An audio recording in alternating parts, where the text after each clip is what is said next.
بسم اللہ الرحمن الرحیم۔ محترم ناظرین، السلام علیکم ورحمۃ اللہ وبرکاتہ۔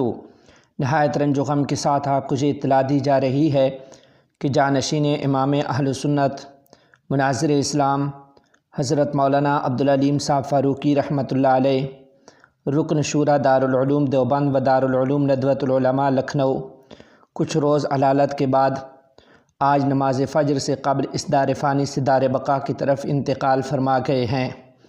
انا للہ و انا الیہ راجعون۔ ان للہ ما اخذ ولہ ما اعطی وکل شیء عندہ باجل مسمی۔ حضرت مولانا عبدالعلیم فاروقی صاحب رحمہ اللہ کا انتقال پوری ملت اسلامیہ کے لیے ناقابل تلافی خسارہ ہے۔ ہماری دعا ہے کہ اللہ تعالی حضرت مولانا عبدالعلیم فاروقی رحمہ اللہ کی مغفرت کاملہ فرما کر اللہ کریم انہیں جنت الفردوس میں اعلیٰ مقام نصیب فرمائے، آمین ثم آمین۔ السلام علیکم ورحمۃ اللہ وبرکاتہ۔